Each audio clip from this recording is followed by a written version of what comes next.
ओम शांति। आपका प्रश्न है, बाबा कहते हैं 8 घंटे मुझे याद करो। तो 8 घंटे से बाबा का मतलब बैठ के योग तो नहीं है ना।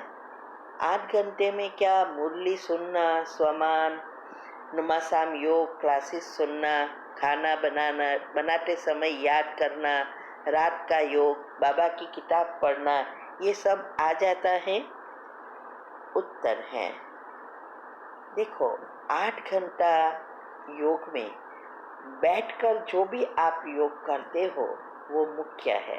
एक बार दादी प्रकाश मणि जी ने का क्लास था, उसमें बताया था 2003 और 2004 में कि अगर 108 में आना है, पहले जन्म में आना है, तो 108 घंटा बैठकर 1 महीने का योग करना है। तो रोज का करीब 3.5 से 4 घंटा हुआ। तो तब से मैंने ये शुरू किया है। इसीलिए ये चार्ट ग्रुप में यही बताते हैं कि मैं पहले बहुत सारा चार्ट रखती थी, अभी बैठ के कितना योग माना कनेक्शन कितना हुआ, कर्म योग कितना और सेवा के लिए कितना समय यूज किया, ये 3 का मुख्य रखती हूँ और वो सबको बताती हूँ। तो ये 8 घंटे में जो ये 3 प्रकार के चार्ट आप कर सकते हैं। तो 4 घंटा तो ये हुआ, बाकी कर्म योग, हमें तो निरंतर योगी बनना है ना। तो खाना बनाते समय जो भी है, मुरली का है, ये जो भी है वो कर्म योग में आ जाएगा। और जो बैठ के योग करते हैं वही मुख्य योग गिना जाएगा, और कर्म योग और सेवा योग ये अलग अलग है। तो ये चार्ट का मैंने ऑलरेडी यूट्यूब पर समझाया है कि कैसे रखना है, तो आप वो रख सकते हैं। और ये 8 घंटे का पहले तो ये तब होगा जब आप जो विधि बताई है, दिनचर्या के साथ मनचर्या सेट करना, योग की पहली अवस्था पक्की करनी, फाउंडेशन को पक्का करना, ये सब करेंगे तब ये सब नेचुरल हो जाएगा। Traffic control, just a minute, ये सब नेचुरल होता जाएगा। फिर आपको गिनने की भी ज़रूरत नहीं पड़ेगी, आपका चार्ट ही फिक्स हो जाएगा। ठीक है। ओम शांति। शांति। आपका प्रश्न है कि आपके पति को गए हुए 8 महीना हो गया और मैं बिल्कुल अकेली हूँ। मैं रोज का ध्यान वगैरह करती हूँ, आपने जो बताया वो, और पति अभी तक कोई मैसेज या कॉल नहीं आया। मैं कोर्ट में जाना नहीं चाहती क्योंकि रिश्ता ख़त्म ही भी हो सकता है।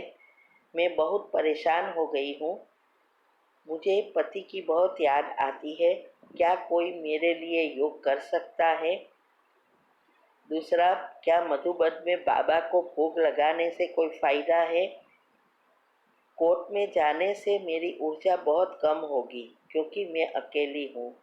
उत्तर है, देखो आपकी अवस्था अनुसार आपका योग लगता ही नहीं है, आपका योग पति से लगता है, इसीलिए सफलता कभी नहीं मिल सकती। ऐसे ही कॉल थोड़ा आ जाएगा। जो विधि मैंने बताई है वो विधि से आप करेंगे, एक के एक चीज विधि, और जो चाहिए वही सोचेंगे। आपके जो प्रश्न है उस पर से लगता है आप वो सोच ही नहीं रहे हैं, बस आप पति के साथ की रिश्ते की ही बात सोच रहे हैं। तो विधि अपनाएंगे तभी आपको फायदा होगा। और दूसरा, कोई आपके लिए कौन योग करेगा? किसके पास टाइम है? कोई किसी के भी पास टाइम है, किसी का योग लगेगा भी नहीं ना। जिसका कर्म है उसको ही करना पड़ेगा। हाँ, कोई आपके नज़दीक के रिश्तेदार है वो कर सकता है। दूसरा, ऐसे भोग लगाने से, मधुबन में भोग लगाने से इसे कोई पति नहीं आ जाता। ये तो भक्ति मार्ग है कि भाई इतना लगाया, इतना फूल चढ़ाया, इतना पैसा लगाया, मानता मानी और काम हुआ, ये नहीं होता है। योग से ही होगा। इसीलिए आपको सोचना है। अगर वो नहीं बुला रहा है इसका मतलब आप वो उनको आप चाहिए ही नहीं, तो फिर आप क्यों उसके पीछे पड़ी हो? तो आप पहले चेक करो, वरना आप बीमारी से भरपूर हो जाएंगे।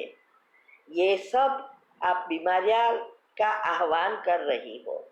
ठीक है। ओम शांति।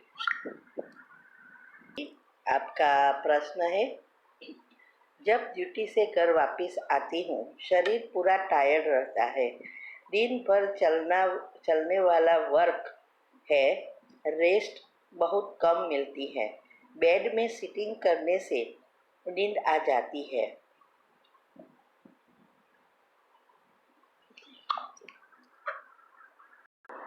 ओम शांति। आपका प्रश्न है, जब ड्यूटी से घर वापस आती हूँ शरीर पूरा टायर्ड रहता है, दिन भर चलने वाला वर्क है, रेस्ट बहुत कम मिलती है, बेड में सिटिंग करने से नींद आ जाती है, पता भी नहीं चलता है, कभी कभी होता है मैं दिन में नहीं सोती, टायर्ड के कारण कभी कभी हो जाता है, किस कारण से होता है? उत्तर है, देखो, नींद आने का बहुत सारे कारण हैं, लेकिन आप में तो एक ही चीज़ है, आप योग नहीं कर रही हो और इसीलिए आपकी बैटरी चार्ज नहीं है, तो मोबाइल कैसे चलेगा? तो ये आत्मा बैटरी है और शरीर मोबाइल है। आप सारे दिन मोबाइल चलाते रहेंगे और बैटरी चार्ज ही नहीं होता है, इसीलिए ये थकान लगती है, नहीं कि आपको रेस्ट नहीं मिलती है। ज़रूरत है आपकी दिनचर्या को सेट करना। ऐसा नहीं है कि चलो सारा दिन योग में भी बैठना है, लेकिन काम करते करते भी आप जो भी दिनचर्या बताई है वो करते जाओ, और तो आपकी बैटरी भी चार्ज होगी। सुबह में थोड़ा भी आप अमृत वेला करेंगे, बहुत बैटरी चार्ज हो जाएगी और थकान नहीं लगेगी। इसीलिए मैं कहती हूँ, हमेशा मैंने बताया है, वीडियो रखी है कि स्थूल, सूक्ष्म और कारण 3 शरीर है। स्थूल चीज़ों को स्थूल रीति से ख़त्म करना पड़ता है, और कोई भी चीज़ बाहर आ जाती है तो वो कड़े कर्म होते हैं।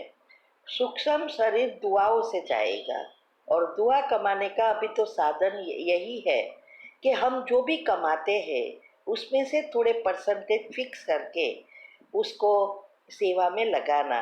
और बाबा रोज मुरली में कहते हैं, हॉस्पिटल कम यूनिवर्सिटी खोलो, अर्थात सेंटर खोलो। हम सेंटर तो बनवा नहीं सकेंगे, लेकिन जहाँ सेंटर बनता है वहाँ अगर हम ये सेवा में यूज़ करें या और बाबा के कार्य में यूज़ करेंगे, आप देखना ये दुआओं से आपका सूक्ष्म शरीर खत्म होगा, आपका योग भी लगेगा, तो कारण शरीर भी खत्म होगा और पावरफुल बनेगा, आत्मा में शक्ति बढ़ेगी, आपको थकान नहीं लगेगी। हम सुबह से 2-3 बजे उठ जाते हैं, रात तक नहीं सोते, सारा दिन कुछ ना कुछ करते रहते हैं। क्यों थक नहीं लगती? क्योंकि बैटरी फुल चार्ज होती है। तो आप ये 2 चीज़ करो, आपकी जो जितना भी अर्निंग है उसमें से परसेंटेज निकाल कर सेवा में यूज़ करो। और योग में जो मैंने दिनचर्या मनचर्या में आता है वो चलते फिरते ही करना है, ट्रैवलिंग में भी कर सकते हो, और ये सब करेंगे तो सुबह में 15-20 मिनट भी योग लगेगा तो भी आपको थकान नहीं लगेगी। बैटरी चार्ज करना बहुत ज़रूरी है। दूसरा क्या होगा कि दिन भर में आप चलते फिरते ये ज्ञान का स्मरण चलता रहे, जो भी विधि मैंने बताई है उसमें सब आता है। तो क्या होगा कि आप रात को निंद्रा में भी आपको डाउनलोडिंग नहीं होगी, तो डेल्टा निंद्रा बना गहरी नींद में आपकी बैटरी उसमें भी चार्ज होगी और योग भी लगेगा, तो ऑटोमेटिक थकान लगेगी नहीं और ना कभी बीमार होंगे। और एक भी नेगेटिव संकल्प नहीं चलना चाहिए। अगर आप सोचेंगे मुझे नींद आ जाती है या मुझे बहुत थकान लगती है क्योंकि मैं दिन में नहीं सोचती, ये सारी नेगेटिव एनर्जी से और ही आपको थकान लगेगी। ये सारी बातें मैंने रखी है, आप ये ट्रैवलिंग में या चलते फिरते सुन सकते हो और समझ सकते हैं बातों को। ये सारा साइंस है, इसीलिए आप ये करना शुरू करो। देखना दुआओं से आपकी कमाल हो जाएगी, ठीक है। और आपने प्रश्न भी पूछा है, वो क्लियर नहीं है। जो मैंने समझा वही मैंने जवाब दिया है। ओम शांति।